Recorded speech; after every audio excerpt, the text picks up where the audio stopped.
Ajá. Bueno, vamos a arrancar.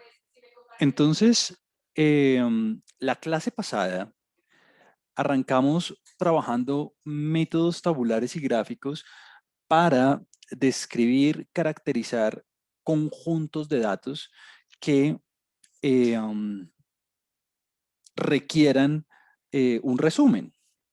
Entonces, en particular, vamos a recordar un poco vamos a ponernos en contexto. En particular, arrancamos nosotros con eh, si alguien no ve, por favor me avisa. Eh, Arrancamos nosotros con una característica que nosotros llamamos C. Esta es la característica de interés. Y esta característica de interés, bueno, por ahora nosotros la pensamos como una característica, una variable que tuviera unas categorías asociadas de manera, digamos, natural. Entonces, por ejemplo, si pensábamos en el sexo como masculino y femenino, esa es una variable que naturalmente ya viene clasificada en dos grupos, femenino, masculino, o si pensamos en nivel educativo, entonces tenemos cuatro categorías: primaria, bachillerato, pregrado y posgrado. En fin, como que esta es una característica que nosotros vamos a asumir tiene una clasificación interna preestablecida.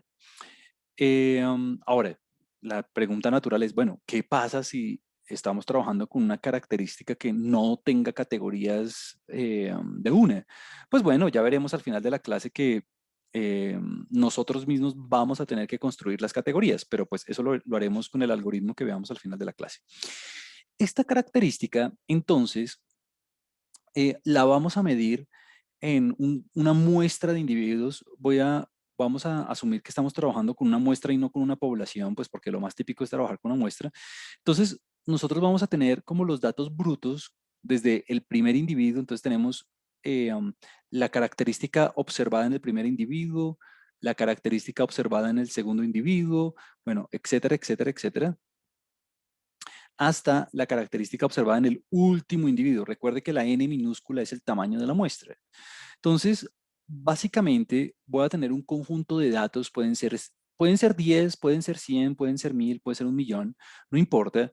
Lo importante es que el proceso de agrupamiento, el proceso de resumen, el proceso de interpretativo es el mismo, no importa.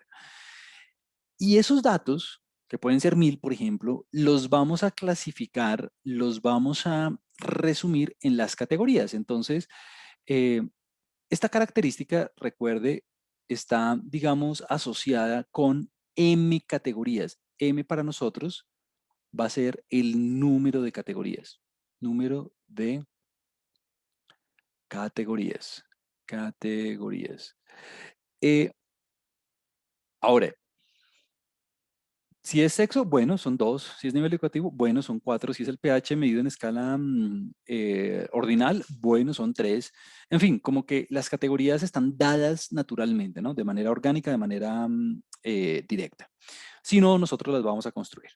Listo. Cuando nosotros empezamos a trabajar la clase pasada con este tipo de resúmenes, nosotros dijimos, bueno, vamos a construir lo que de nosotros denominamos una tabla o una distribución de frecuencias. En esa tabla de frecuencias, nosotros hicimos como el tratamiento más básico y más natural que uno hace cuando está agrupando, y es construir una tabla donde la primera columna pues sea la categoría, digamos. Entonces aquí en esa tabla usted va a poner, bueno, la primera categoría, la segunda categoría, bueno, la tercera categoría, la cuarta categoría, etcétera, etcétera, hasta la última categoría, digamos, primaria, bachillerato, pregrado y posgrado. Ahí están las cuatro categorías. Decíamos que si la variable está medida en escala nominal, pues usted podía poner las categorías en el orden que usted quisiera, eso no afecta en nada. Pero si está usted trabajando con una variable medida en escala ordinal o de intervalo de razón, las categorías tienen que estar ordenadas usualmente de manera ascendente. Luego entonces hicimos lo más lógico que hay que hacer y es calcular lo que nosotros llamamos las frecuencias absolutas. Con eso de las frecuencias absolutas, eh, um, dijimos, bueno, son conteos, número de individuos en cada categoría. Entonces, aquí usted va a poner en la tabla n sub 1. N sub 1 es el número de individuos en la primera categoría, luego n sub 2, n sub 3, n sub 4, etcétera, etcétera, hasta la última categoría, n sub m. Y lógicamente, pues si yo totalizara esta tabla, pues decíamos que si yo totalizo todas estas frecuencias, me tiene que dar el tamaño de la muestra, obvio. Si yo sumo, si yo sumo la cantidad de individuos en cada una de las características, pues eso me da todos los individuos que estoy considerando en la muestra. Esa es una de las maneras de, digamos, rectificar que estoy haciendo las cosas bien. Y además, trabajamos con una cantidad también muy importante que llamamos nosotros frecuencias relativas. Esto de las frecuencias relativas va a aparecer todo el tiempo durante todo el curso, porque entre otras tiene una alternativa de interpretación probabilística, pero bueno, lo veremos después. Esas frecuencias relativas hacen referencia a la proporción de individuos en la primera categoría, proporción de individuos en la segunda categoría, en la tercera categoría, en la cuarta categoría, bueno, etcétera, hasta la última categoría. Porcentaje de, si usted quiere, multiplicando por 100.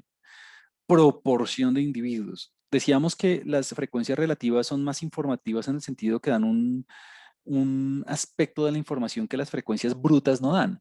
Y es que tenemos una sensación, tenemos una idea de la porción de proporcionalidad. Entonces, si yo sumaba, si yo totalizo esto, le tiene que dar 100%, ¿no? Una. Listo. Y ahí habíamos quedado. Hoy vamos a seguir trabajando sobre esto, vamos a expandir nuestras herramientas para poder hacer resúmenes más elaborados y poder llegar a hacer análisis un poco más profundos. Y es que, bueno, además además de las frecuencias absolutas y las frecuencias relativas, es muy común, y esto se hace todo el tiempo en estadística, es muy común trabajar con frecuencias acumuladas. Las frecuencias acumuladas no es más que volver a tener en cuenta las frecuencias que ya hemos construido, por eso es que hay que estar seguro de que todo quedó bien, es volver a escoger las frecuencias que ya hemos construido y acumularlas, es decir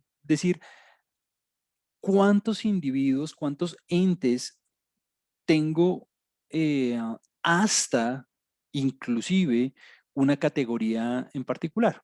Entonces, por ejemplo, las frecuencias, las frecuencias, las frecuencias absolutas acumuladas, las frecuencias absolutas acumuladas simplemente consisten en ir acumulando las frecuencias absolutas categoría por categoría. Eso lo vamos a simbolizar con la letra N mayúscula, y consiste en, ok, si usted, por ejemplo, está en la categoría J o en la categoría, no sé, 3, pues coja desde la primera categoría hasta en la que está involucrado, sumando las frecuencias absolutas. O sea que, por ejemplo, entonces voy a escribirla aquí. Nada, la frecuencia absoluta acumulada,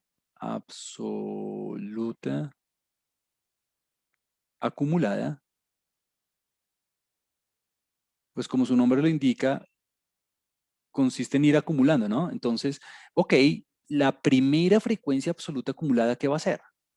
Bueno, la primera frecuencia absoluta acumulada es, pues, lo de la primera categoría, ¿no? Ok, lo de la segunda, ¿qué va a ser? Pues lo de la segunda, pues igual de fácil, cojo lo de la primera más lo de la segunda. ¿Qué va a ser entonces la frecuencia acumulada de la tercera? Bueno, ya todos vieron el patrón, sería lo de la primera más lo de la segunda más lo de la tercera. Súper. Bueno, y, y así sucesivamente hasta que usted llega al último acumulado, ¿no? Entonces, en el último acumulado, lo que usted tiene que hacer es, pues básicamente ir sumando todo, ¿no? Lo de la primera, más lo de la segunda, más lo de la tercera, más lo de la cuarta, más lo de la quinta, más lo de hasta la última. Ah, bueno, pues ahí usted ya se da cuenta de algo, ¿no? ¿Qué se da cuenta usted? Que la última frecuencia absoluta acumulada le tiene que dar el tamaño de la muestra, ¿no? Si no, hay algo que no anda bien. Ahora, también usted se da cuenta de otras cosas muy simples. Por ejemplo, mm, en el primer caso, pues usted no tiene que hacer nada. Es decir, el primer acumulado, pues es la misma frecuencia absoluta que ya tenía. En el segundo, bueno, en el segundo usted puede coger lo que ya tenía acumulado en la primera más lo que tiene observado en la segunda categoría. Es decir, usted no necesita volver a enumerar. Claro, esto usted lo ve un poquito más directo en la tercera. En la tercera, pues usted ya tiene el acumulado hasta la segunda, ¿no? Usted ya tiene el acumulado hasta la segunda y lo único que tiene que hacer es ir acumulando la tercera en esa categoría en particular. Bueno, y así sucesivamente. Eso lo que indica, lo que indica es que todos estos números, todos estos números tienen que ir creciendo, ¿no? Es decir, eh, um, la primera frecuencia acumulada tiene que ser menor o igual que la segunda, y la segunda acumulada tiene que ser menor o igual que la tercera, bueno, etcétera, etcétera, etcétera. ¿Por qué? Porque lo que usted está haciendo es acumulando, ¿no? Lo que usted está haciendo es acumulando. O sea que estas frecuencias acumuladas le tienen que quedar en orden ascendente. Pero alguien me puede decir, pero ¿por qué menor o igual? ¿Por qué no estrictamente menor? Ah, bueno, podría pasar que en una categoría en particular no haya individuos, ¿no? Entonces, si no hay individuos, pues ahí está sumando cero. Entonces, pues le va a quedar exactamente igual al acumulado anterior. Bueno, entonces esas son las frecuencias absolutas acumuladas, es simplemente ir acumulando la información hasta una categoría en específico. Y de la misma manera en que usted tiene las frecuencias absolutas acumuladas, pues usted de la misma manera tiene las frecuencias relativas acumuladas. Eh, y aquí usted tiene varias opciones, ¿no? Usted, digamos, usted dice, pues bueno, el concepto es el mismo, es ir acumulando la frecuencia relativa, categoría por categoría, muy simple. Quiero ir acumulando la cantidad de información, categoría por categoría, para hacer mejores resúmenes. Entonces, bueno, ¿qué acumulado tengo en la primera categoría? Pues fácil, lo mismo, ¿no? El primer porcentaje en la primera categoría. Y en la segunda, pues simplemente coja lo que ya tenía antes más lo de esta categoría. Bueno, así con la tercera también, por ejemplo. Lo mismo de antes, ¿no? Entonces, lo de la primera, más lo de la segunda, más lo de la tercera, por ejemplo. Bueno, y así sucesivamente, ¿no? Así sucesivamente hasta que usted llega a la última categoría, donde lo que tiene que hacer es ir nuevamente acumulando, ¿no? Lo de la primera, más lo de la segunda, más lo de la tercera, lo de la cuarta, lo de la quinta, lo de la sexta, hasta lo de la última. Entonces usted ya sabe que esta última acumulado pues le tiene que dar 100%, ¿no? Le tiene que dar uno. Pero entonces aquí alguien me puede decir, sí, puedo ir haciendo todas estas operaciones aritméticas, está perfecto, muy fácil, pero si yo tengo ya las absolutas acumuladas, claro, usted fácil, ¿no? Usted puede coger simplemente lo que ya tenía acumulado absoluto y lo divide entre el tamaño de la muestra. Lo mismo en el anterior, claro, usted puede sumar estas dos o simplemente coge el acumulado que tenía antes y lo divide entre el tamaño de la muestra. Una regla de tres, ¿no? Lo mismo en la última, ¿no? Puede coger simplemente lo que ya tenía acumulado en la tercera categoría y lo divide entre el tamaño de la muestra. Claro, este uno, ¿de dónde sale? Sale de coger el acumulado de la última categoría dividido el tamaño de la muestra. Pero es que el acumulado de la última categoría es el mismo tamaño de la muestra. Bueno, y cualquier cosa sobre lo mismo, pues le da uno, ¿no? Entonces, es el mismo concepto, solamente que uno está en unidades absolutas, o sea, número de, y el otro son proporciones, ¿no? Proporción, porcentaje de individuos observados hasta una categoría inclusive.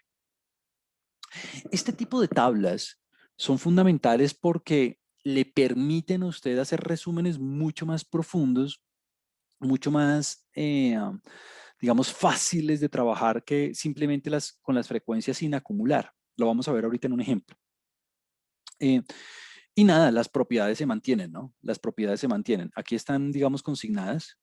Claro, yo le decía ahorita, eh, trabajando con las frecuencias absolutas acumuladas, la primera frecuencia absoluta acumulada es lo de la primera categoría. Ah, lo mismo aquí, ¿no? Ya lo vimos. El total acumulado en la última categoría es el tamaño de la muestra. Claro, aquí lo mismo, aquí es el 100%. Todo va en orden ascendente, pues aquí lo mismo, todo tiene que ir en orden ascendente. Si no le queda en orden ascendente, algo le quedó mal, ¿no? Algo le quedó mal. Estas propiedades son útiles precisamente por eso, para rectificar que mi proceso de estructuración de la información de manera tabular me quede de forma correcta, como que yo pueda corroborar que todo ande en orden, ¿no? Esa es una de las funcionalidades de esto. Y al final, lo que usted va a reportar es lo siguiente. Al final lo que usted va a reportar es lo que nosotros vamos a llamar, una distribución, perdón, es lo que nosotros vamos a llamar una distribución de frecuencias. Ese es el nombre técnico, distribución de frecuencias. Una distribución de frecuencias es la misma tabla con la que veníamos trabajando. Entonces mire que tenemos la categoría, tenemos la frecuencia absoluta, tenemos la frecuencia relativa, pero además vamos a ir incluyendo esas otras dos tipos de frecuencias con los que estamos definiendo en este momento, ¿no? Ah, los acumulados. Entonces vamos a tener la distribución de frecuencias o la tabla de frecuencias va a tener 5 columnas, y bueno, además del título, M filas, ¿no? Fíjese en dos cosas. Primero, mire que en las acumuladas la última tiene que ser el tamaño de la muestra y 1, ¿no? Obvio. Y además en los totales aquí aparece un NA. Obvio, no aplica, no tiene sentido totalizar los acumulados. O sea, ¿por qué? Porque ya venían acumulados, ¿no? O sea, no tiene sentido acumular lo acumulado, no tiene sentido totalizar lo acumulado. Pues ¿por qué? Pues porque ya viene acumulado, ¿no? Entonces, cuando en algún momento nosotros necesitemos una distribución de frecuencias para hacer un análisis, lo que usted necesita construir es esta tabla. Y esta tabla, con esta tabla usted puede hacer muchas cosas. Número uno, puede estar resumiendo la información. ¿Por qué? Pues porque lo que yo le decía hace un segundo al inicio, y es que nuestro insumo va a ser una base de datos bruta. Este va a ser nuestro insumo. Yo tengo una base de datos y esta base de datos que puede tener 1000 individuos, que puede tener 100 individuos, bueno, los que sean, los quiero resumir, los quiero, digamos, compactar de alguna forma. Ah, bueno, la manera fácil de compactarlos es por medio de esa tabla.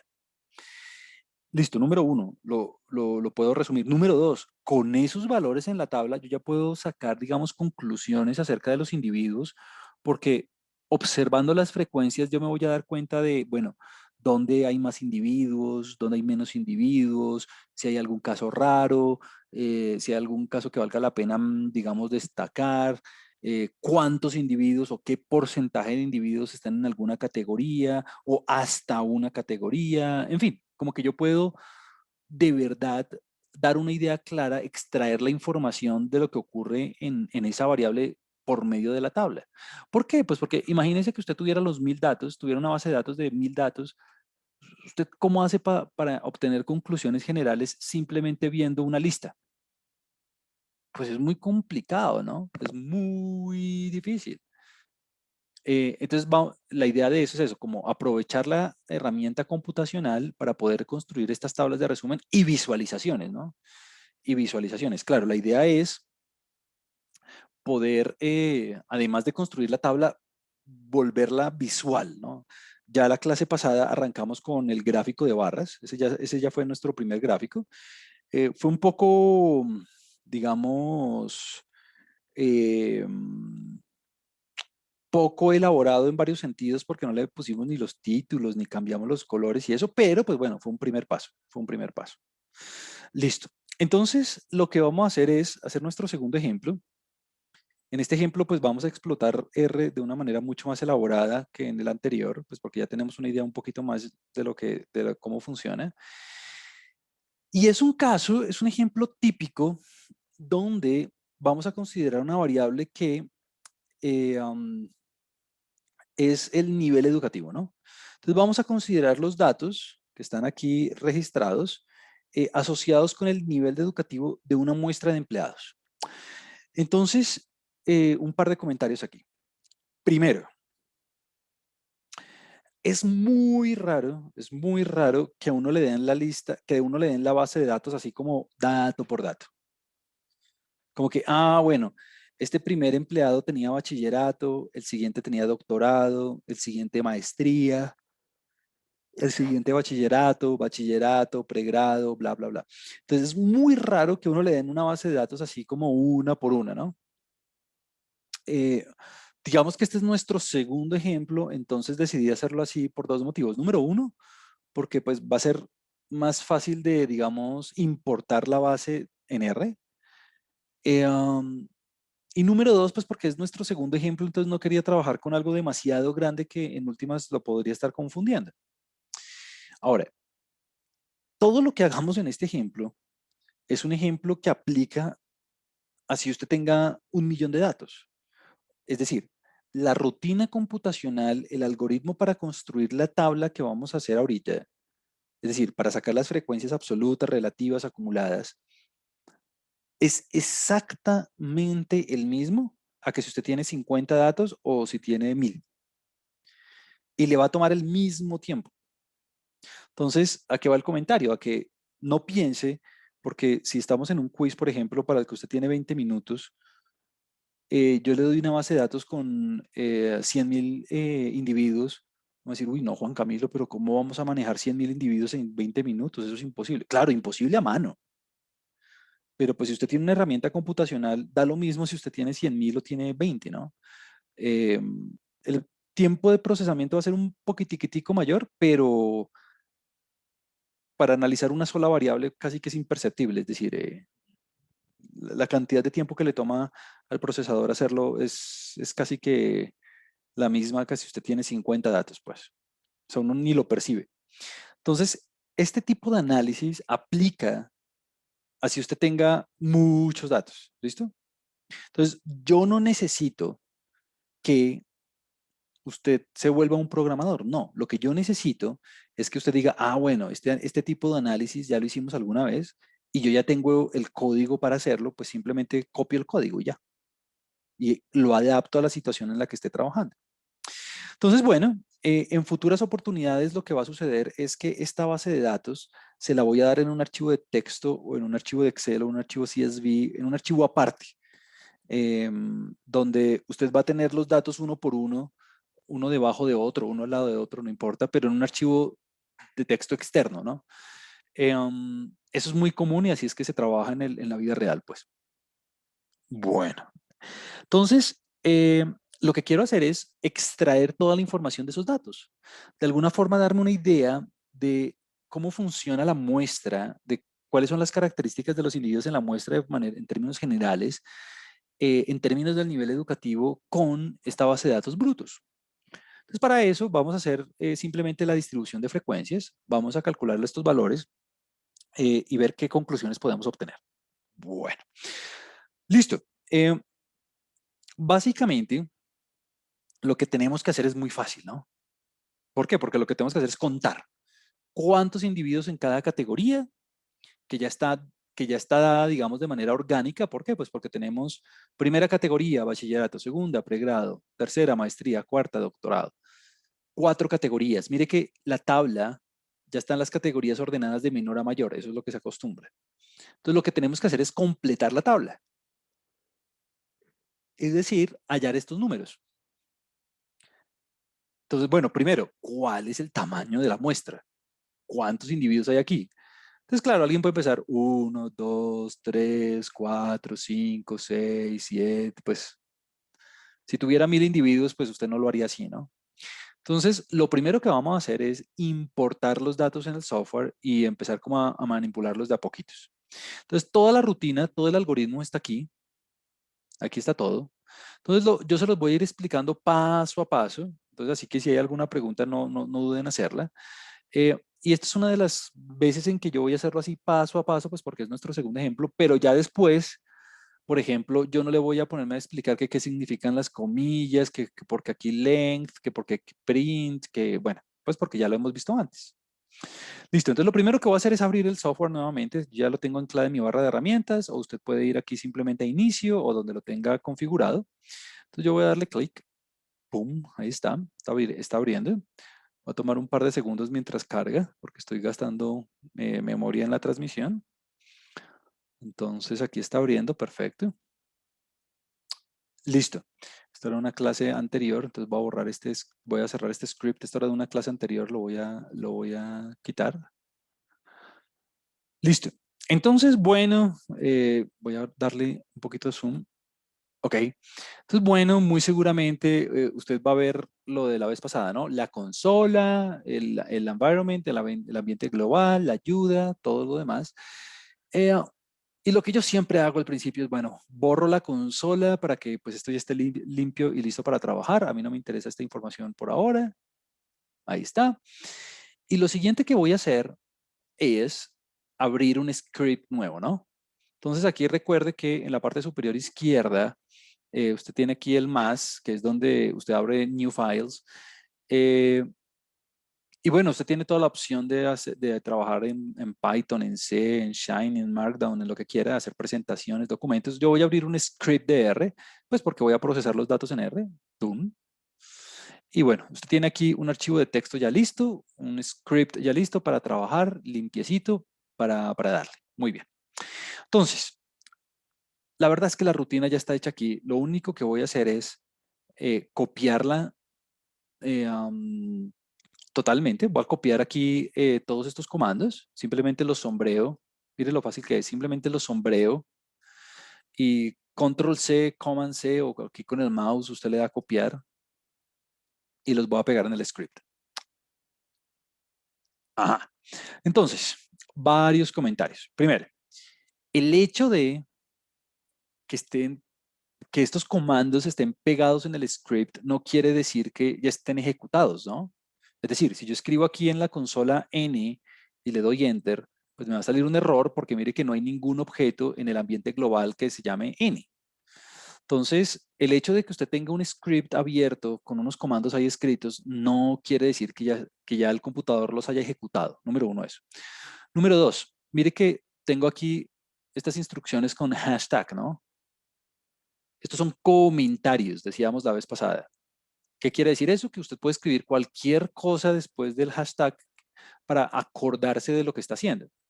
Ah, bueno, entonces, ¿de qué me está acordando este comentario? Ah, de que este primer objeto que estoy definiendo aquí son los datos. Entonces, esta es la manera más rudimentaria y la manera más simple, digamos la manera más tediosa, de hecho, de importar datos en R. ¿Por qué? Porque lo estamos haciendo de manera manual, lo estamos haciendo de manera, digamos, muy ingenua, porque estamos cogiendo dato por dato y lo estamos incluyendo. Entonces, ¿cómo lo leería yo? Yo estoy creando un objeto que voy a llamar edu, de educación. Si no le gusta edu, pues póngale aquí, no sé, datos si quiere. O si no le gusta datos, póngale variable. O si no le gusta variable, póngale, bueno, póngale lo que quiera. Yo le voy a poner edu. Listo. Procure no empezar con un número, ¿no? Usted no puede empezar con un número. Bueno, aquí ya se me están adelantando un poco. Hay una pregunta y es, ¿hay algo como los diccionarios en Python para ver la frecuencia? Claro, claro que sí. De hecho hacia allá vamos. 5 minutos y llegamos ahí. Eh, um, de hecho, de hecho, creo que cualquier rutina, creo que cualquier rutina, por no decir que absolutamente todas, tienen su equivalente tanto en Python como en R, ¿no? Algunas de manera más eficiente, otras de menos, pero todas tienen un equivalente. Bueno, entonces aquí yo estoy creando un objeto que estoy llamando edu. al cual le estoy asignando, bueno, a mí me gusta la flechita, si a usted le gusta el igual, hágale con el igual, eso es lo que usted, es como usted como a usted le gusta, a mí me gusta la flechita, porque es propia de R, pero bueno, si quiere el igual, póngale el igual, es lo de menos. Eh, Le estamos asignando todos estos valores. Entonces, fíjese que todos estos valores son una concatenación, porque aquí hay una letra C minúscula, y por dentro de la letra C minúscula usted pone todos los valores de la variable uno por uno. Ahora, en este caso, mire que estoy trabajando con una variable quali, bueno, ordinal, pero mire que los valores de la variable son texto literalmente, ¿no? ¿Por qué? Pues porque la B mayúscula que hace referencia a bachillerato no es un valor numérico, es texto.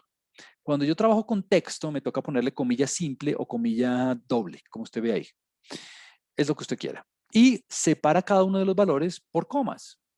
Entonces, claro, si usted se da cuenta, en los datos que yo le doy brutos, pues aquí aparece BDM. Bueno, aquí usted ve BDM, BB, bueno, BB, bueno, en fin, como que lo que hice fue copiar toda esta lista, ponerle comillas y separarlas por comas. Ahí está, es lo único.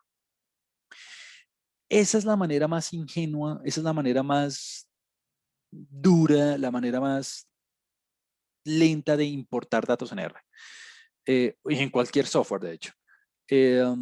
Esto tiene, digamos, rutinas propias para importar datos. Una de ellas es esta, está aquí en la parte superior derecha. Aquí hay una manera, digamos, automática de hacer lo que se llama import dataset, que es cuando yo tengo los datos en un archivo de texto, por ejemplo, o en un archivo de Excel, o en un archivo en cualquier tipo de archivo, de hecho. Lo vamos a hacer la próxima semana, todavía no. Vamos paso a paso, digamos, poco a poco, ¿no? No los quiero enredar mucho. Entonces, bueno, voy a ejecutar esa línea, simplemente subrayo toda la línea, todo ese pedacito, o me paro en cualquier parte, ¿no? Al principio, al final, donde usted quiera. A mí me gusta subrayarlo, pues para que usted se dé cuenta que estoy ejecutando. Listo. Lo ejecuté, me aparece aquí ya el objeto ya está definido, es un objeto tipo character, ¿listo? Es un objeto tipo character. Tiene 50 posiciones. Bueno, ya sé que el tamaño de la muestra es 50. Ahora, Juan Camilo, yo hubiera podido, en lugar de B, escribir 1, en lugar de P, escribir 2, en lugar de M, escribir 3, y en lugar de D, escribir 4, para no ponerme a escribir comillas y todo ese tipo de cosas. Claro, si usted quiere, hubiera podido codificar la variable de manera alfanumérica y hubiera podido poner, en lugar de bachillerato, hubiera podido poner 1, por ejemplo. Entonces, ya usted, en lugar de poner comilla, B, comilla, usted podría poner 1. Y usted sabe que 1 significa bachillerato.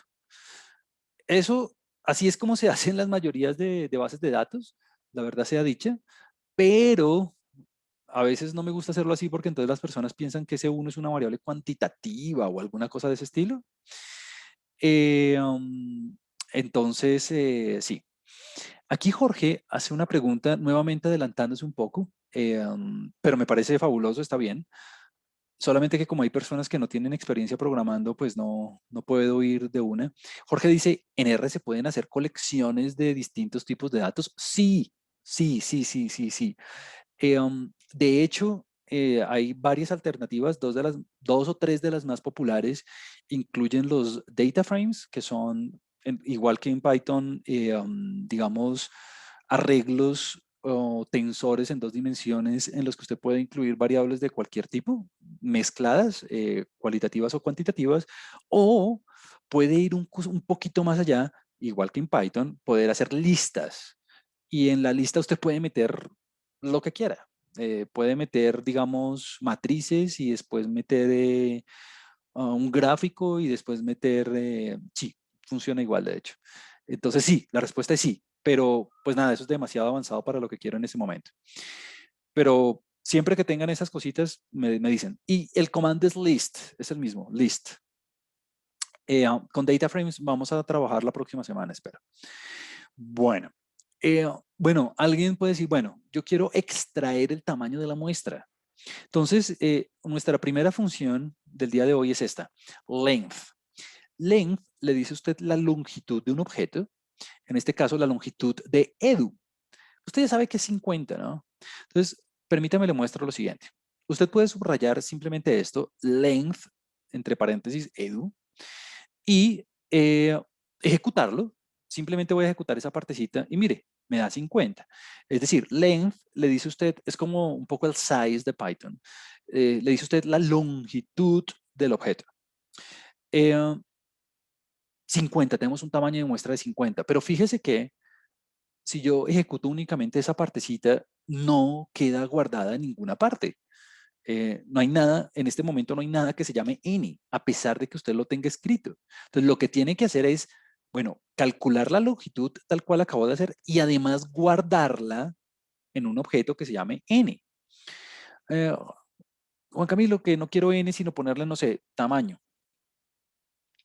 Hágale, si quiere, llámelo así el objeto, no hay ninguna. Lo que pasa es que a mí me da pereza escribir tanto, entonces pongo n.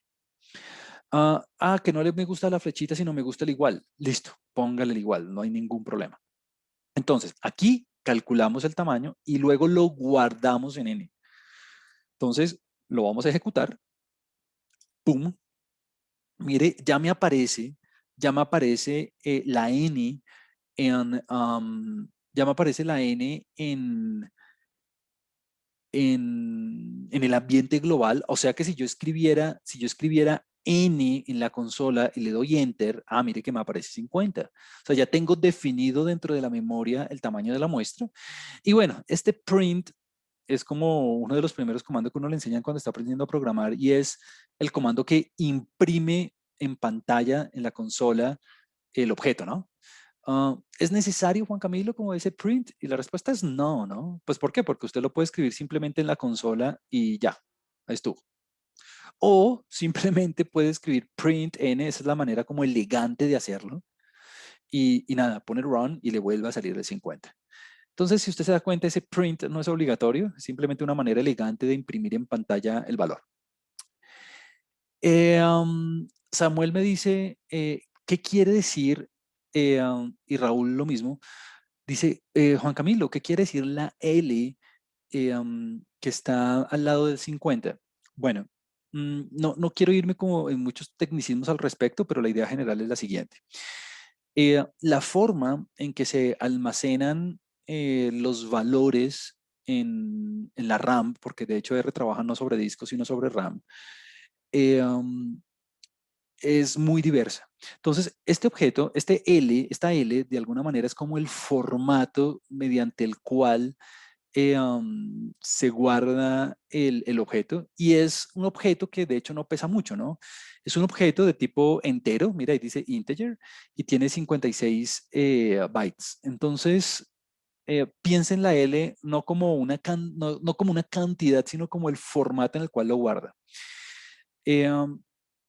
Ahora, una de las ventajas de trabajar con R es que usted se puede ahorrar el usuario cuando no es versado en cosas de programación como ese tipo de vainas de almacenamiento o de memoria o de relación dinámica de objetos y esas cosas, pues puede obviar, sin perderse de nada, puede obviar los tipos de objetos y demás, pues porque como que lo que le interesa es hacer las tablas y los gráficos y todas esas cosas, pues ya, que sea un int o un double o una función o pues o que si lo guarde o que si lo va a guardar en un apuntador con doble precisión o lo que sea, pues eso es como lo de menos. Entonces, pero más sin embargo aquí nos dice, ahora, yo algunas veces sí les voy a hacer énfasis en eso. Por ejemplo, edu es un objeto tipo carácter, ¿no? Entonces, si usted escribe, por ejemplo, en la consola class y después de class escribe dentro edu, pues le tiene que salir carácter, ¿no? Y bueno, si usted quiere averiguar qué clase de objeto es cada cosa, pues usted ya sabe aquí la rutina class. Por ahora es un tecnicismo que no necesitamos. Súper.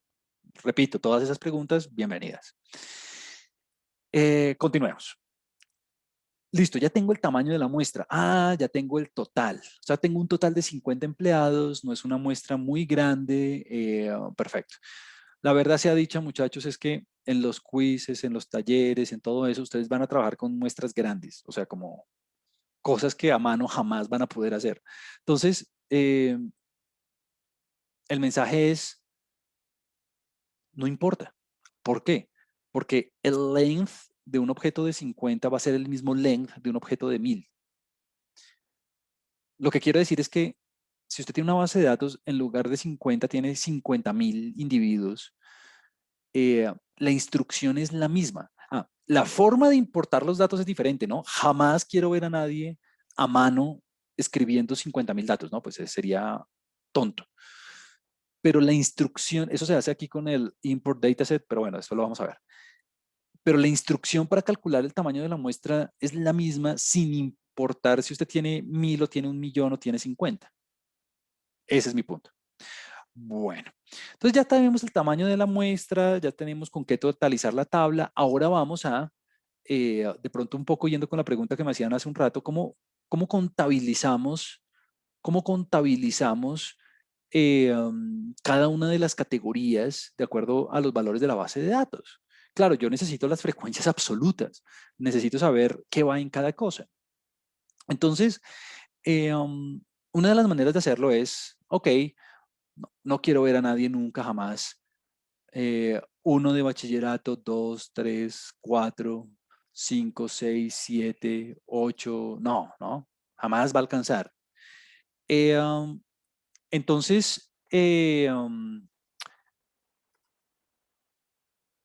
debe haber un comando, debe haber una instrucción que me permita a mí hacer ese conteo de manera automática. Un poco como, no sé, de pronto los que saben algo de Excel, como el contar de Excel, digamos, o el contar sí de Excel. Aquí Samuel hace otra pregunta. Él dice, si no estuviéramos en modalidad virtual, ¿usaríamos también estos tipos de software? Y la respuesta es sí. Eh, de alguna manera, yo creo que esta clase de estadística, pues bueno, ya la he dado tantas veces que ya me olvidó cuándo fue que empecé, pero desde hace unos, voy a decir que 9 años tal vez, esta clase yo siempre la dicto con software, o sea, yo hace 9, 10 años que no dicto esta clase si no es con software especializado, pues porque ya hoy en día el mundo exige que el tratamiento de los datos exige que esto se haga de manera automática. Eh, sí, es como, no sé, como no, no aprovechar el email cuando podemos simplemente mandar un email, ¿no? Entonces sí, la respuesta es sí, solamente que la logística sería diferente. Yo creo que esta es una de las ventajas que tiene esto de la modalidad virtual y es que lo vemos directo en el computador. En otras ocasiones a veces tocaría una sala de cómputo o un proyector. Entonces, pero la respuesta es sí. Esto yo lo hago con software siempre, siempre, ¿no? Eh, yo detesto esas, bueno, a menos de que sea una clase teórica, esas clases teóricas pues no requieren esta parte computacional, pues porque es más demostrativa y de tipo matemático, pero digamos la que está enfocada en la práctica requiere cómputo, o sea, nada que hacerle. Listo. Entonces vamos a contar. Entonces quiero saber cuántos de bachillerato, cuántos de pregrado, cuántos de maestría, cuántos de doctorado, sin tener que ponerme a contar uno por uno. Entonces, eh, aquí está la instrucción, aquí está el código, se lo voy a explicar enseguida. Entonces lo voy a copiar y lo voy a pegar en la consola. Ahora, otro mensaje. En todas las prácticas, en todas las clases, el código está en el HTML. O sea, yo no necesito ponerme a abrir a R y ponerme a pasar, a pegar y a copiar, porque ya todo está aquí, ¿no? Y está la respuesta además. Entonces, yo en este caso particular lo estoy haciendo pues porque es el segundo ejemplo, es la segunda semana y todo eso, pero supongamos que usted faltó a la clase o por algún motivo se le fue la conexión o lo que sea, pues usted ya tiene el material, así que en su casa, si usted quiere, simplemente abre el HTML de Moodle, lo descarga o lo abre ahí directo y nada, puede copiar esto, lo pega en su R y para adelante, ¿no? Lo mismo en los quizzes, lo mismo en los exámenes, en los talleres, todo. O sea, usted ya tiene todas las respuestas en el material. Simplemente lo tiene que adaptar a su ejercicio. Bueno, entonces, listo, yo ya copié aquí el código.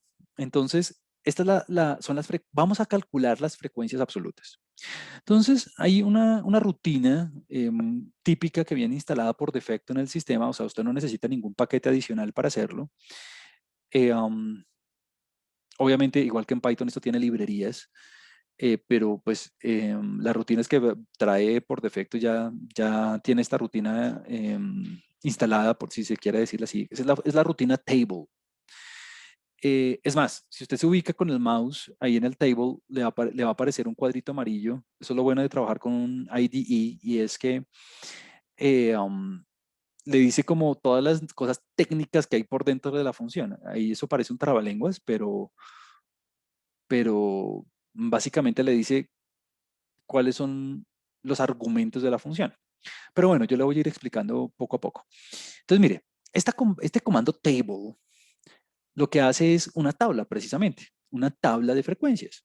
Entonces, lo que va a hacer es tomar cada uno de los datos de Edu y decirme cuántos hay de cada categoría, automáticamente.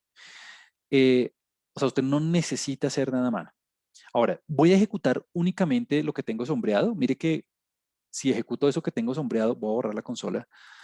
No va a quedar guardado en ninguna parte, ¿no? Entonces lo voy a correr aquí, run, o nuestro shortcut favorito, control enter. Listo. Y mire qué le aparece. Bueno, Bs hay 33, Ds hay 2, M hay 8 y Ps hay 7. Listo. No quedó guardado en ninguna parte, ¿no? ¿Por qué? Pues porque no lo sombreé todo. Cuando yo lo sombreo todo, lo que estoy haciendo es, bueno, hago el cálculo y además de hacer el cálculo, lo guardo en un objeto que voy a llamar NJ. Eh, si en lugar de NJ usted quiere ponerle absolutas o quiere ponerle frecuencias o quiere ponerle tabla o quiere ponerle bla, bla, bla, lo que quiera, puede hacerlo. Yo le voy a poner NJ. Y bueno, de una simple inspección de NJ voy a darme cuenta de dos cosas. La primera, aquí yo viendo ya este conteo, yo digo, uy, hay 33 de bachillerato y apenas 2 de doctorado.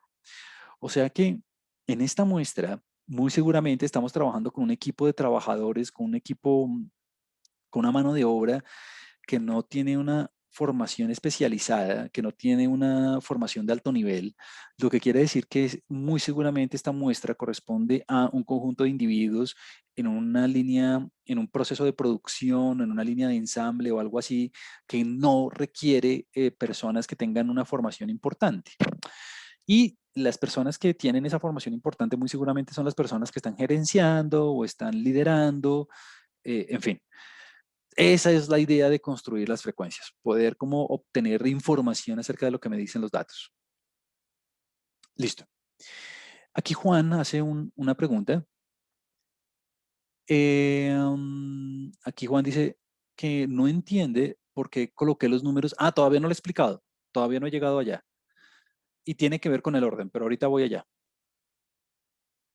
Raúl responde, creo que sí, Raúl tiene razón, correcto. Pero déjenme un segundo, ya lo explico, pero es básicamente lo que dice Raúl. Y aquí Camilo dice, ok, Camilo hace la misma observación.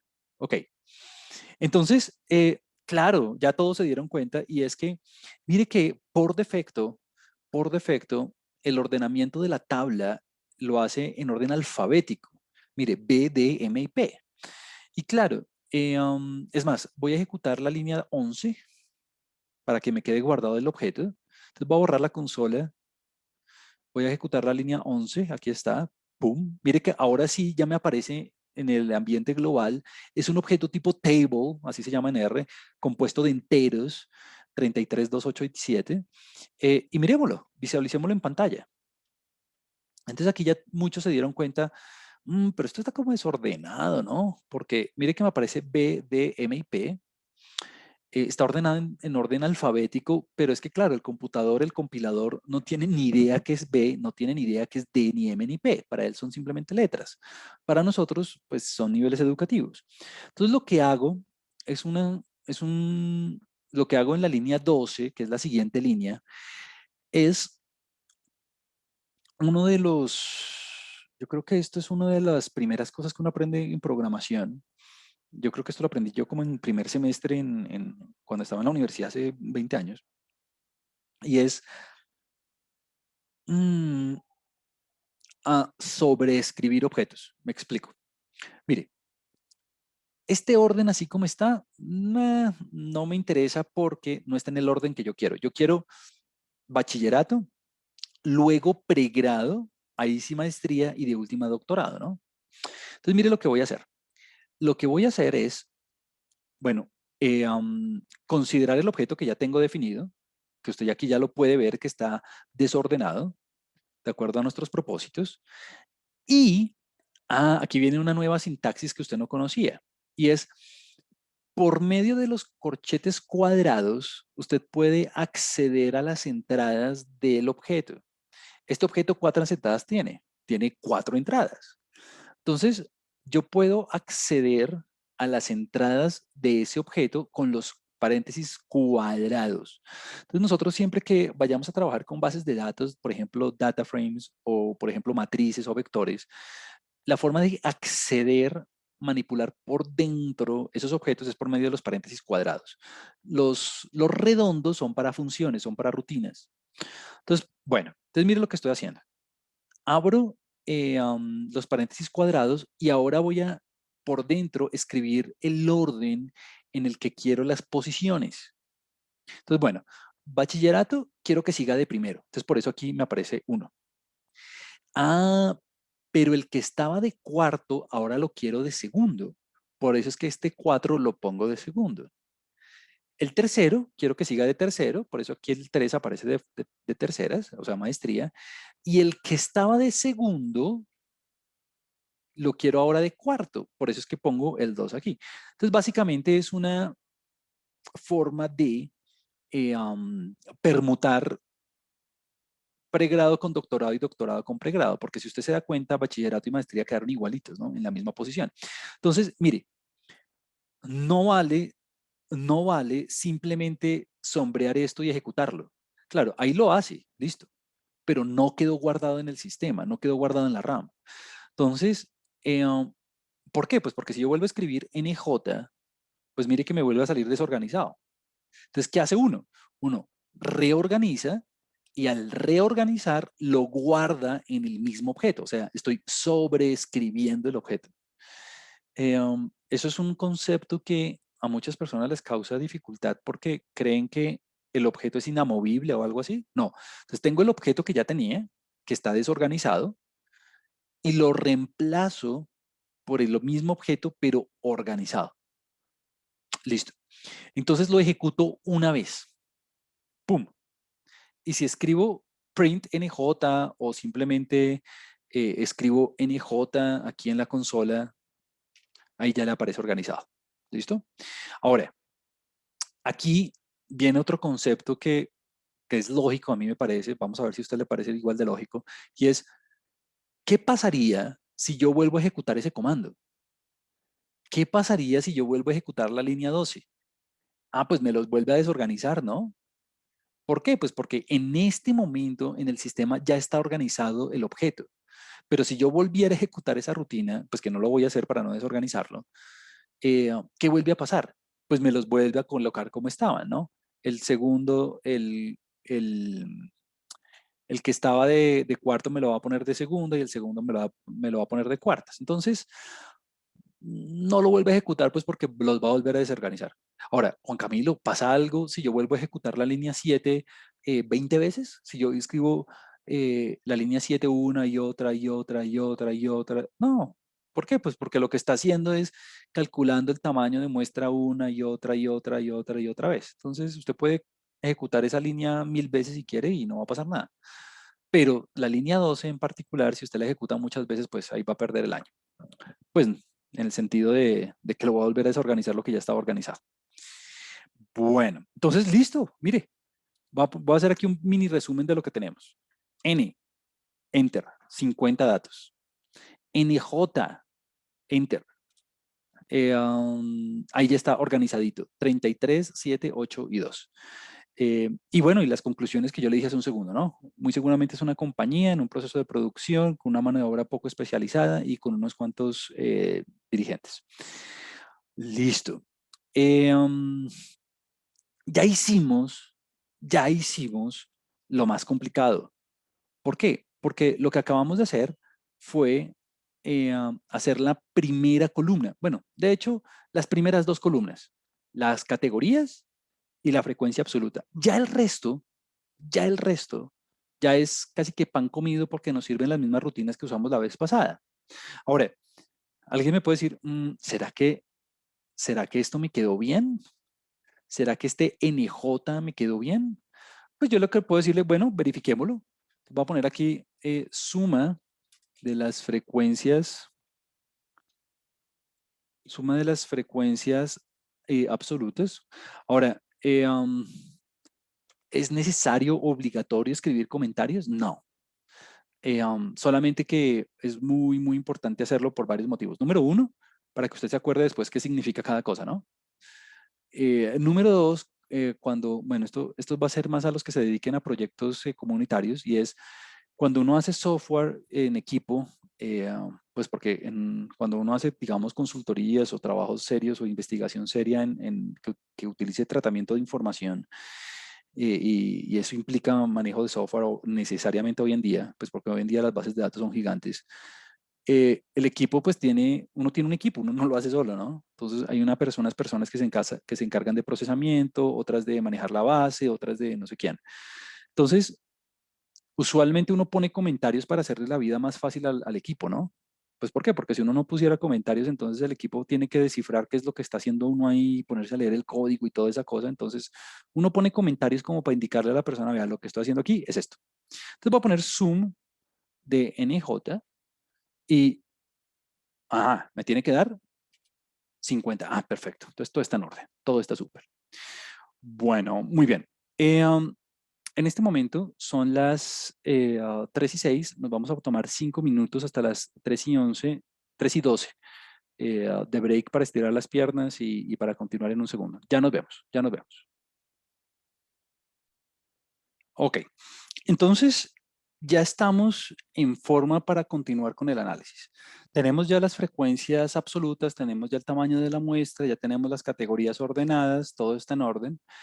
Lo que vamos a hacer en este momento es continuar, construir las frecuencias relativas. Pero es que construir las frecuencias relativas, pues es demasiado sencillo, porque lo único que tengo que hacer es que coger cada una de estas frecuencias absolutas y dividirlas entre 50. Pues es una regla de tres, es una proporción común y corriente. Vamos a trabajar en puntos porcentuales. Mire aquí, frecuencias relativas. Entonces voy a hacer lo que he venido haciendo todo este tiempo con el script y va a copiar el print también. No es obligatorio, pero bueno. Copiar y nada, aquí lo pongo. Entonces, bueno, voy a ejecutar. Mire esto. Mire la lógica. Cojo cada una de las frecuencias relativas, perdón, absolutas, y las divido entre n.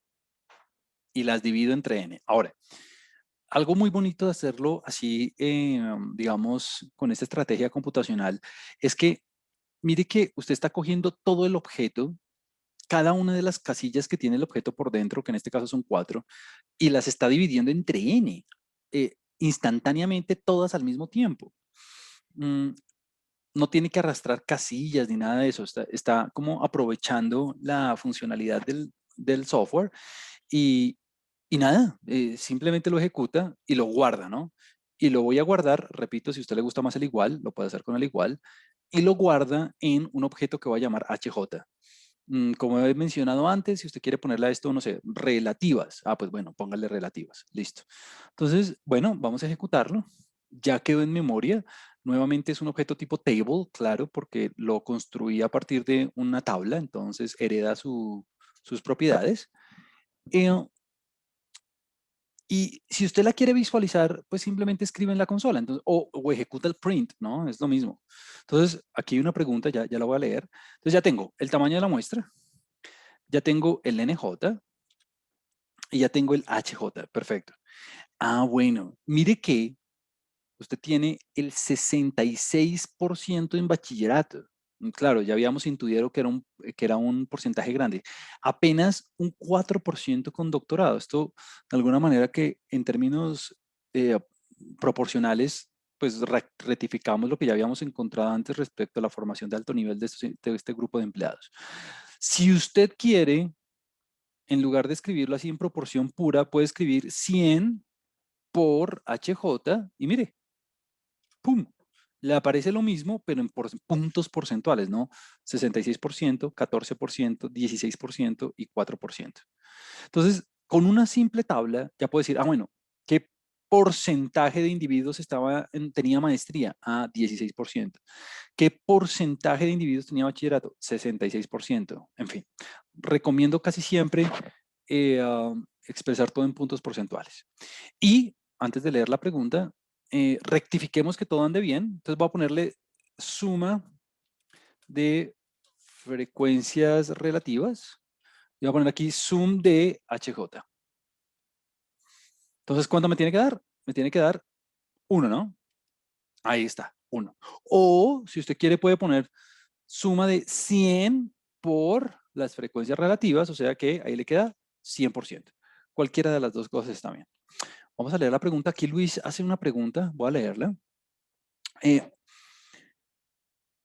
el caso de que él desee cambiar el nombre de un valor, por ejemplo, en NJ, supongo, ¿existe una manera de hacer que los argumentos que tenían ese NJ se alteren? ¿O esos cambios hay que hacerlos manualmente? Hmm, Quiero ver si estoy entendiendo bien la pregunta. Bueno, lo primero es que la clase pasada aprendimos a cambiar los nombres de los objetos, ¿no? De los nombres, digamos, en este caso, de las categorías. Entonces, voy a tratar de responder esta pregunta paso a paso. Por ejemplo, yo podría escribir names, esto lo hicimos la clase pasada, podría escribir names de NJ igual a, o flechita, y ponerle los nombres que yo quiera, ¿no? Por ejemplo, no sé, bachillerato, digamos cambiarlo un poquito, ponerle batch, así de bachillerato, de luego ponerle aquí coma, enseguida ponerle de pregrado, luego podría ponerle coma, maestría, voy a ponerle a este maes, punto, y luego coma, y por último le pongo doc, de doctorado. Entonces, esa es una manera de cambiar los nombres, lo voy a ejecutar de hecho. Es una manera, digamos, manual de cambiar los nombres y lo hice para cada una de las categorías. Entonces lo voy a ejecutar, pum, lo voy a ejecutar, aquí está, y veamos ahora qué pasa, NJ, listo. Ese fue un cambio manual, eh, um, pero además de cambiar los nombres, que creo que esto va orientado un poco más a lo que dice Luis, dice, de pronto cambiar alguno de los valores, tal vez. Entonces, por ejemplo, eh, en bachillerato tenemos 33 y por algún motivo Luis quiere incluir otro caso extra, de una persona que no la tuvimos en cuenta inicialmente dentro del estudio. Entonces, una manera de cambiar ese 33 manualmente sin cambiar el resto de los atributos sería accediendo a ese valor de manera, digamos, unificada, y es escribir como NJ. Lo voy a hacer aquí en la consola, voy a limpiar la consola por un segundo, lo voy a hacer aquí en el script. Sería, por ejemplo, escribir NJ, eh, paréntesis cuadrados, 1, por ejemplo, porque quiero cambiar el 33. En este momento tenemos 33, ¿no? Pero de pronto Luis quiere cambiarlo por un valor, entonces lo voy a cambiar por, no sé, 34, digamos, o 20, o 32, o lo que sea. Lo ejecuto, lo ejecuto, Y miren que cambié el objeto únicamente en una entrada, en la primera entrada, pues porque fue lo que cambié. Ahora, claramente, pues para continuar con el ejercicio, lo voy a volver a poner como estaba. Entonces, simplemente le voy a poner aquí el 33 y lo voy a volver a ejecutar. Run. Y mire que nuevamente me quedó aquí, tal. Entonces, de alguna manera, igual que en Python, todas, uno tiene acceso a cada una de las casillas del objeto. O sea, eso no, uno no tiene que volverse a poner a ejecutar todo y eso, no. La gran diferencia con Python es que en Python las casillas se empiezan a numerar en cero, no en uno, ¿no? Lo mismo que en C. En C++, por ejemplo, eh, las casillas se empiezan a numerar no en cero. O sea, este bachillerato 33 sería NJ 0, no 1, ¿no? Hay una razón específica por la cual eso puede ser muy conveniente, pero bueno, después la miramos si surge. Entonces, bueno, yo creo que es eso a lo que se refería Luis. Ah, sí, aquí me dice. Listo, vamos a continuar. Entonces, ahí cambiamos la casilla, ya hicimos las frecuencias relativas. Ah, vamos a hacer las acumuladas. Para las acumuladas, vamos a acumular, obviamente. Entonces, lo que no quiero ver hacer a nadie es mire, 33, 33. Aquí está el acumulado. Claro, el acumulado de la primera siempre es la misma, ¿no? En la segunda, que tengo 40, pues sería 33 más 7. 33 más 7, 40. Luego 33 más 7 más 8, 48. Y luego al final sí tengo el 50. Claro, yo lo puedo hacer en este caso de manera, digamos, manual, pues porque son apenas 4 categorías, pero si usted tuviera 10 categorías, ponerse a hacer esto de manera manual sería muy harto. Entonces, la rutina para hacerlo, digamos, de una manera fácil y rápida es esta. La voy a copiar, copy, la voy a pegar y mire, esa es la rutina, cumulative summation, ¿no? Cumulative sum, ¿no? Entonces aquí lo que usted está haciendo es la suma acumulada. Esta es una rutina que viene instalada por defecto nuevamente en el sistema, en la librería base. eh, ah, y lo único que usted tiene que hacer es poner el objeto de referencia, en este caso las frecuencias acumuladas. Y lo que hace es ir acumulando precisamente. Entonces voy a ejecutar esta rutina y lo voy a guardar en un objeto que voy a llamar NJ, pero mayúscula. Lo mismo que en Python, lo mismo que en la mayoría de lenguajes, eh, R es susceptible a las mayúsculas, es decir, NJ mayúscula es diferente de NJ minúscula, ¿no? Entonces lo voy a guardar en NJ mayúscula, simplemente para acordarme que son las acumuladas y lo imprimo en pantalla. Entonces lo voy a hacer de una vez. Voy a ejecutar estos dos comandos al tiempo, ¿listo? Entonces mire, lo guardo, bueno, el orden de la interpretación sería el siguiente. Calculo las acumuladas, las guardo y luego las imprimo. Así es que se lee. Entonces vamos a hacerlo. Entonces mire, ya quedó guardado en el ambiente global, aquí están, y quedaron aquí impresas en pantalla, 33, 40, 48 y 50. O sea que, si a usted le dijeran, dígame cuántos individuos tienen hasta pregrado, pues usted sabe que, ¿cuántos? 40. ¿Cuántos individuos tienen hasta maestría? 48. Sin ponerme, sin ponerme a sumar que el 33 más el 7 más el 8, no, usted simplemente mira el numerito de una. Es decir, si yo le digo, ¿cuántos individuos tienen hasta maestría, inclusive, pues usted de una va al acumulado y me dice 48. Alguien podría decirme, no, Juan Camilo, pues yo también hubiera podido hacer 33 más 7 más 8, 48. Ah, sí, claro. Pero pues para eso están los acumulados, pues para que usted se evite esas operaciones, ¿no? Bueno, obvio, y cuando tenga 10 categorías, pues ponerse a sumar no es la mejor opción, simplemente utilizo el acumulado. Ahora, yo podría decirle a usted, listo, dígame cuántos tienen entre pregrado y maestría, entre pregrado y maestría.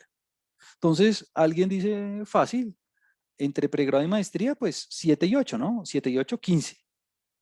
7 y 8, 15. Listo. O Otra manera de hacerlo, que me parece a mí de pronto un poco más fácil, es cojo el acumulado hasta maestría, que es 48, y le resto el acumulado de bachillerato, que es 33. Eso me da el mismo 15.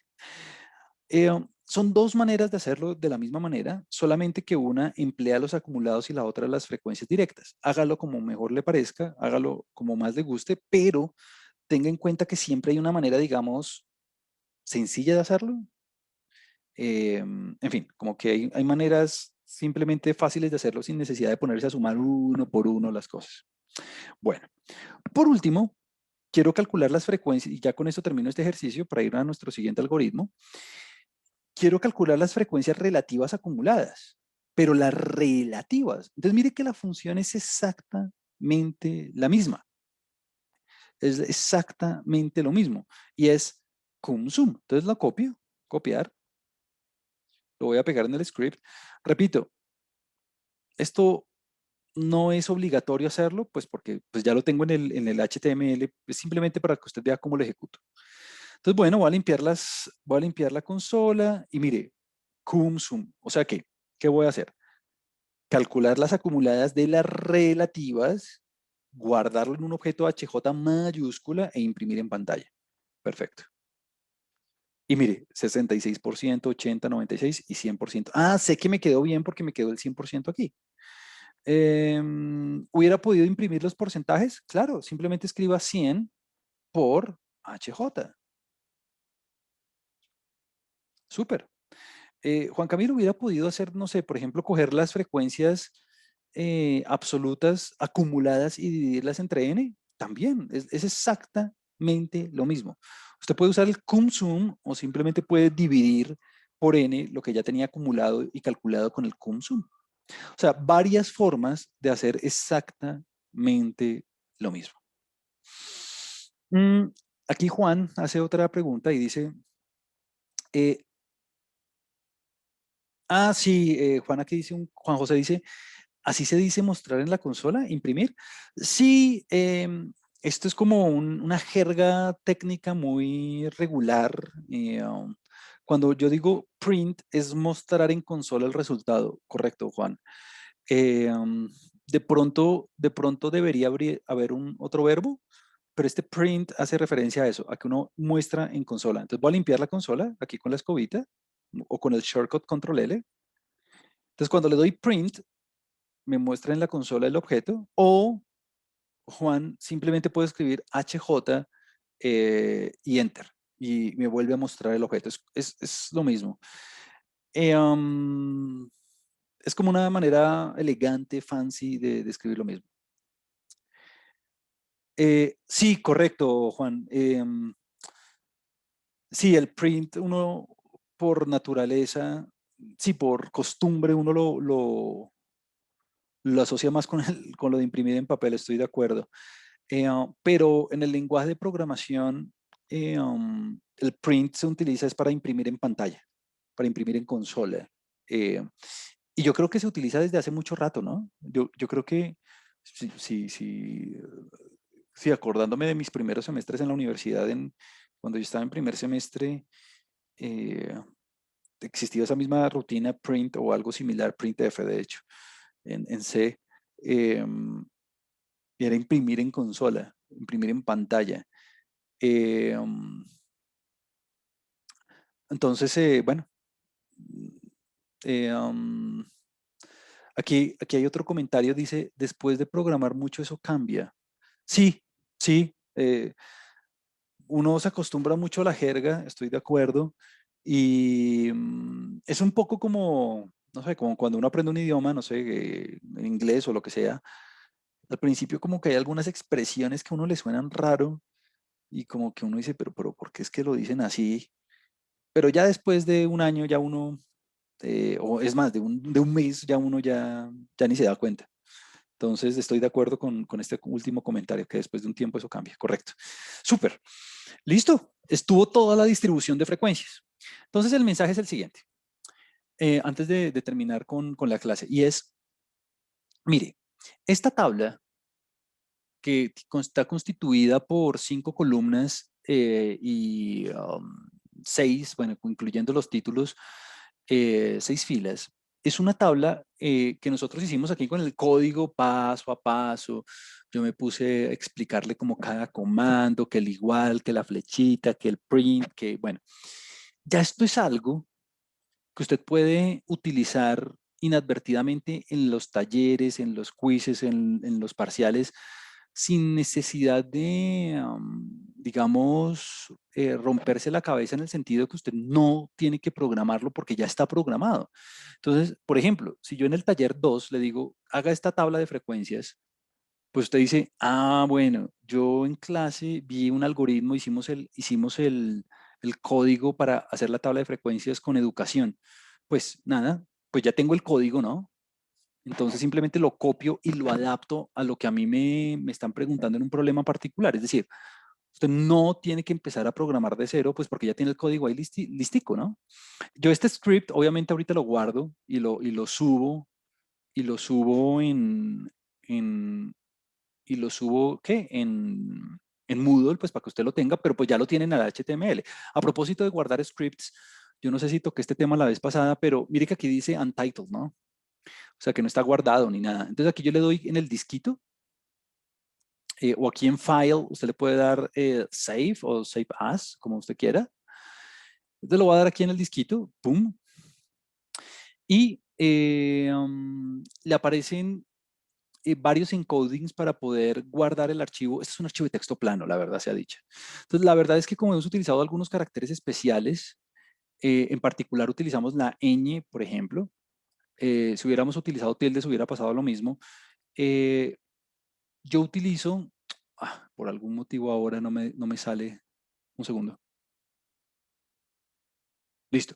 Por lo general yo utilizo este UTF-8, que es como la codificación, el encoding que guarda esos caracteres especiales.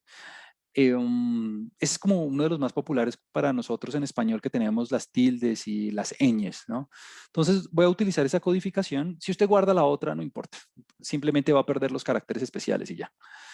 Eh, um, y listo, y elijo la carpeta. Entonces voy a guardarlo aquí donde dice Universidad Nacional, Grupo 7 y clases. Entonces esta es la práctica del día 4 de marzo, práctica del 4 de marzo en R del 2021. Perfecto, save, listo. Y yo subo este archivo ahorita en Moodle, pero igual ya lo tienen en el HTML. Bueno, entonces para terminar la clase, quisiera discutir una última cuestión y es la siguiente.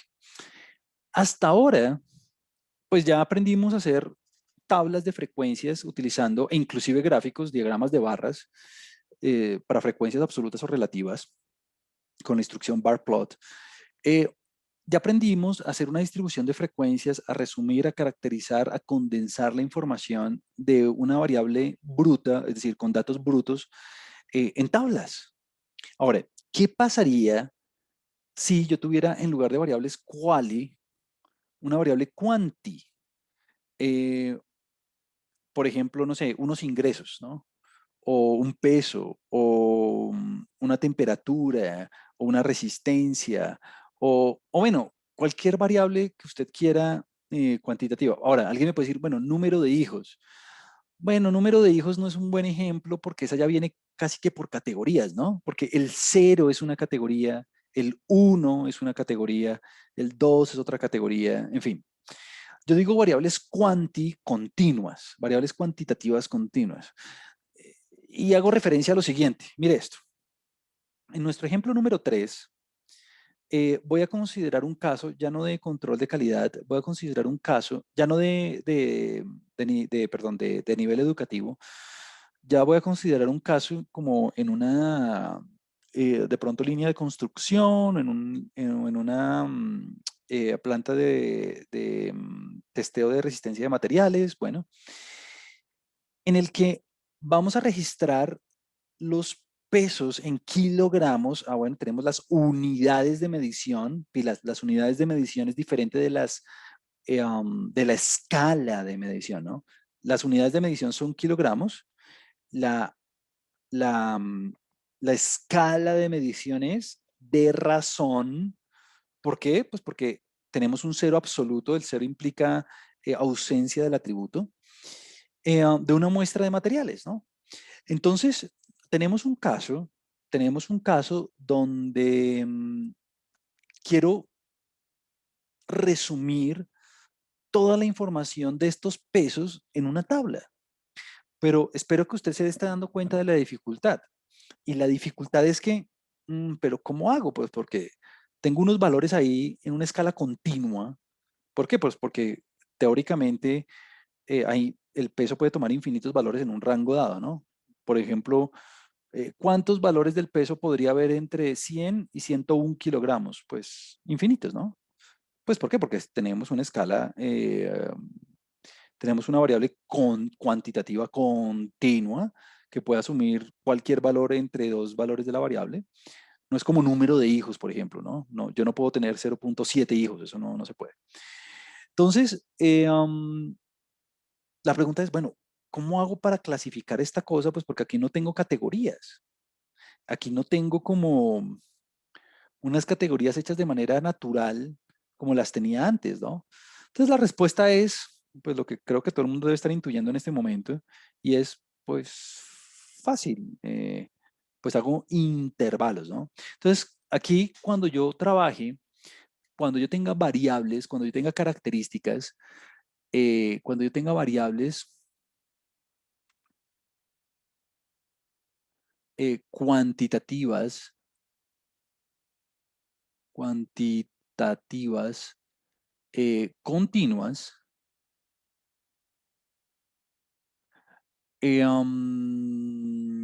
entonces, así estén en escala de razón o en escala de intervalo, cualquiera de las dos, para poder hacer la distribución de frecuencias, lo típico es, lo típico que hay que hacer es hacer las categorías, o sea, vamos a categorizar.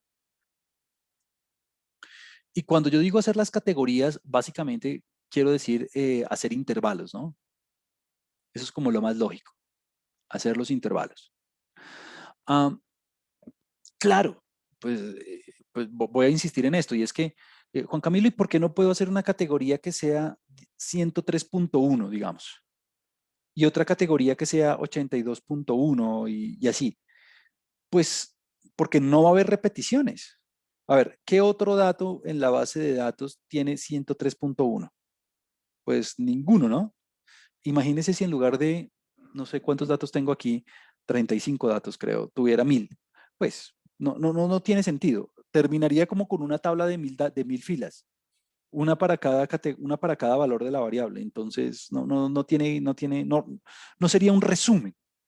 No tiene lógica que cada valor de la variable sea una categoría, pues porque hay tantos que no hay un resumen, no hay una condensación de la información. Entonces, la respuesta es, listo, voy a hacer intervalos. Y una vez yo tenga los intervalos, o sea, tenga como los rangos para hacer la clasificación, pues ahí sí hago lo de siempre, ¿no? Contar las frecuencias relativas, las acumuladas, bla, bla, bla, bla, bla. Pues que ese algoritmo usted ya lo sabe hacer. Entonces, aquí el punto clave para empezar nuestro algoritmo es, listo, tengo variables cuantitativas. Perfecto, en escala continua. Listo. Entonces, lo primero que usted tiene que saber para poder construir los intervalos es, bueno, seguir este algoritmo de 5 pasos. Este es un algoritmo de 5 pasos para construir los pasos, pero lo primero que usted tiene que hacer es decir, bueno, ¿cuántas categorías voy a utilizar? ¿No? Aquí hay un comentario aquí hay un comentario en el chat, voy a leerlo. Aquí dicen, entonces hay una función para hacer un histograma. La respuesta es sí. De hecho, hay funciones, hay rutinas para hacer mapas, histogramas. Todavía no hemos dicho que es un histograma, ¿no? Pero, pues bueno, después vamos a decirlo. La otra semana digo que es un histograma. Diagramas de dispersión, animaciones, videos, en fin, como que diagramas de calor, redes, cualquier cosa que uno quiera graficar, eh, uno la puede graficar. Hoy en día eso de la visualización es como de lo que más pega en la ciencia de datos. Eh, entonces R pues es especialista en hacer este tipo de gráficos. Sí, sí. Eh, um, De hecho, la instrucción, la voy a anotar aquí en el chat, es east o hist, ¿no? East. La vamos a usar la próxima semana. Aquí está, para hacer los histogramas. Y obvio, todo automático, ¿no? Entonces, este algoritmo, venía diciendo que este algoritmo es un algoritmo que me permite a mí hacer las categorías, categorizar eh, y de alguna forma construir la distribución de frecuencias de manera, digamos, rápida cuando estoy trabajando con variables cuantitativas. Entonces, lo primero que usted tiene que decidir, así utilice el comando por defecto en R para hacer los histogramas, es decir, cuántas categorías. Entonces, aquí usted tiene tres alternativas. Recuerde, M es el número de categorías, ¿no? Entonces, usted aquí tiene tres alternativas. Lo primero que puede hacer es decir, bueno, yo quiero tres categorías. Quiero peso liviano, peso intermedio y peso grande. Listo. Ahí están las peso pesado, digamos. Mm, Ahí están las tres alternativas. O alguien puede decir, bueno, yo quiero cinco. Digamos, liviano, medio inferior, medio superior y medio alto, digamos, o alto, pues. Entonces, aquí el usuario, el analista, el consultor tiene la libertad de decir cuántas categorías quiere en cada categoría. Ah, y la verdad es que muchas veces las personas hacen como arbitrariamente el número de categorías que ellos quieren. 3 categorías, 4 categorías, pero aquí el comentario es, nunca exagere, ¿no? Es decir, no me vaya a decir, quiero una categoría. Pues, ¿de qué le sirve una categoría? Pues de nada, porque entonces va a tener un solo intervalo y va a decir, el 100% de los datos me queda en este intervalo. Pues eso no resume, eso no es informativo. Pero tampoco se vaya al otro extremo, ¿no? No me vaya a decir, yo quiero 1000 categorías. Pues sí, usted podría 1000 categorías, pero está yéndose al otro extremo, es decir, está eh, complicando más el ejercicio de lo que debería porque tendría más categorías que datos brutos. Entonces, eso no resume la información, eso complica más la vida. Entonces, usualmente se eligen, eh, no sé, entre 5 y 10 categorías. Eso es como un buen valor. Algo que resuma la información de una manera adecuada. Todo depende del caso, todo depende de la situación, pero si usted por algún motivo necesita 4 categorías, hágale. Si necesita 5, hágale, está bien. No hay como una norma. Ahora, eh, um, digamos también, y esto lo tiene reimplementado, y de hecho creo que todos los software, hay dos reglas para poder de alguna manera, entre comillas, objetiva, definir el número de categorías. Supongamos que usted no lo quiere hacer arbitrariamente. Usted no quiere decir arbitrariamente cuántas quiere. Usted quiere que los datos le digan cuántas deberían ser. Entonces hay dos maneras. Una, la raíz cuadrada usted puede sacar la raíz cuadrada del tamaño de la muestra. En este caso, tenemos 35 individuos. Eso yo lo sé. De hecho, aquí está. Mire, si yo cojo el peso y guardo todos, de hecho voy a copiar esto. Voy a copiar y lo voy a pegar aquí en R. Ajá. Entonces, ya esto es otro ejemplo diferente, ¿no? Entonces, aquí yo debería poner como un gran comentario que diga ejemplo 3. Pum. Entonces, mire que voy a crear, es más, si usted quiere, no es obligatorio, pero si usted quiere puede borrar el ambiente global, ¿no? De hecho, lo voy a hacer para no confundir, digamos, los tamaños de muestra y eso. Entonces voy a borrar el ambiente global. Entonces voy a borrar todo lo que había hecho antes. Y voy a ejecutar esto, esta línea donde estoy importando los datos de manera manual. Entonces mire que lo hice de la misma forma que antes. Dato por dato metí los datos. ¿Necesito las comillas? No, no necesito comillas porque tengo números. Entonces no necesito comillas, lo hice concatenando, el objeto lo voy a llamar peso, en fin, listo. Ahí lo ejecuté, aquí ya quedó guardado en memoria. Tengo 35 casillas. Ah, perfecto. Eso yo ya lo sabía porque si yo ejecuto length, ya lo sabíamos también, mire que me queda la n igual a 35. Entonces, perfecto. Entonces, Una manera de definir el número de categorías es por medio de la raíz cuadrada. Entonces usted coge la raíz cuadrada de n. La raíz cuadrada, yo creo que esto funciona igual en todos los lenguajes de programación, es SQRT, square root, ¿no? Square root, raíz cuadrada. Entonces la raíz cuadrada en este caso me da la raíz cuadrada de 35. Juan Camilo, ¿me toca escribir n? No, si usted quiere escribir 35, hágale, no hay ningún lío. Pero yo voy a escribir n. Me da 5.91. Ah, bueno. Entonces, ¿qué me sugiere esto? ¿Cuál es el entero más cercano? Pues el entero más cercano sería 6, ¿no? 6 categorías es una buena opción, de acuerdo con la distribución de los datos, perfecto. O hay otra alternativa que se llama la regla de Sturges, que es la siguiente, y es, coja 1 más 3.3 logaritmo en base 10 del tamaño de la muestra. Este empíricamente se ha visto que produce unos valores consistentes, unos valores, digamos, apropiados para el número de clases. Entonces vamos a hacerlo en R, es muy sencillo. Usted tiene dos opciones de hacerlo. Puede escribir 1 más 3.3 por el logaritmo, se escribe log, obviamente, de n. Ahora, así nomás, si usted se da cuenta, aquí el computador me dice automáticamente, pilas, la base por defecto es el logaritmo natural, ¿no? Este es el número e, es el logaritmo natural. Así que si usted quiere el logaritmo en base 10, tiene que escribir coma base igual a 10, ¿no? Entonces ese número me da, vamos a ver cuánto me da ese número. Entonces sombreo el código, aquí está, ¡pum! Me da 6.09. Ahora, si usted quiere, también lo hubiera podido escribir diferente. Hubiera podido escribir 1 más 3.3 por log 10. Esto también lo tienen muchos softwares. Mire, ahí está. Log 10. Dice,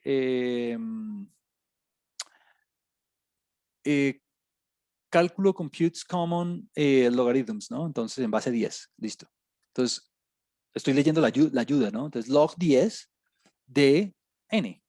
Entonces, dos rutinas diferentes para hacer exactamente lo mismo. Log con la n, base igual a 10 o log 10 directamente, ¿no? Y mire que me vuelve a dar exactamente lo mismo, 6.09. Entonces, yo creo ¿qué me sugieren estos resultados? Que cuántas categorías es lo óptimo para hacer. 6, ¿no? 6. 6 categorías, en este caso, son, digamos, el número de categorías pertinentes para este conjunto de datos. Juan Camilo, ¿sería algo malo en lugar de utilizar 6, utilizar 7? No, si usted quiere utilizar 7 está perfecto. Estaría mal si usted en lugar de 6 utiliza 100, ¿no? O utiliza 20 o como algo exagerado. Pues ¿por qué? Porque ya son valores demasiado amplios que no van a resumir la información. Entonces vamos a resumir este conjunto de datos con 6 categorías. Entonces, esa es de alguna manera el primer paso del algoritmo. Poder definir el número de categorías. Aquí Samuel hace una pregunta y dice, Juan Camilo, ¿siempre van a dar resultados similares? A veces no dan resultados tan parecidos, pero por lo general tienden a apuntar al mismo valor. A veces a uno le podría dar 8 punto algo, por ejemplo, Samuel, y el otro método le podría dar a uno 10.7. Entonces, no siempre le van a dar como muy cerca, no le van a dar como, digamos, muy cerquita, pero como que eh, apuntan como al mismo valor. Aquí pregunta Samuel, bueno, y si no siempre da lo mismo, entonces, ¿cuál se elige? Entonces aquí, pues uno está en libertad de utilizar ya sea el del 8 o el del 10, o es más, alguien puede decir, no, pues para, digamos, llegar a un punto medio voy a utilizar 9, por ejemplo, lo cual está perfecto. Lo importante, Samuel, es utilizar un número de categorías que sea adecuado para resumir la información. Por ejemplo, si un método me dice que debería usar 8 categorías y el otro método me dice que debería utilizar, no sé, 25, mm, alguno de los dos debería ser mejor que el otro porque, digamos, no sé, 25 categorías me parece demasiado para resumir, para hacer una tabla. O sea, ya estoy como que complicando mucho más el asunto. Entonces, aquí como que ustedes tienen la libertad de elegir. Ahora, para yo curarme en salud y poder, digamos, calificar fácil, poder, digamos, tener un punto de un criterio unificado y demás, yo digo, utilice tal criterio y ya. Y así como que todos vamos a la fija, ¿no? ¿Es un error en lugar de 6 utilizar 5? No. Pero, pues, vamos a utilizar 6, que es a lo que apuntan ambos métodos. Y recuerde, todo el código, aquí yo lo escribí, ¿no? Pero recuerde que todo el código está en los HTML, ¿no? Por ejemplo, mire, aquí está el número de intervalos. Aquí yo utilicé la regla de Sturges, así se escribe, Sturges con G. Solamente que utilicé una función extra que es la función floor. Esta función floor es la parte entera. Por ejemplo, aquí se lo escribo. Siempre que usted no conozca una rutina, digamos que experimente, ¿no? Entonces, floor de, no sé, 3.457. ¿Cuánto me va a dar eso? Ah, pues 3, ¿no? ¿Cuánto me da flor de, bueno, metámosle esto por dentro, metámosle lo del logaritmo, metámoselo aquí por dentro. Pues yo ya sabía que eso me daba 6.09. ¿Cuánto me da cuando le saque la parte entera? Pues fácil, ¿no? 6. Perfecto. Entonces, todo está ahí. Bueno, esa es la primera parte del algoritmo, saber cuántas categorías. Voy a dejarlo ahí porque, pues, no vamos a alcanzar a terminar el resto, entonces no quiero dejarlo cortado. Pero hoy, ¿qué vimos? Hoy aprendimos a hacer las distribuciones de frecuencias completas con las frecuencias absolutas, relativas, acumuladas.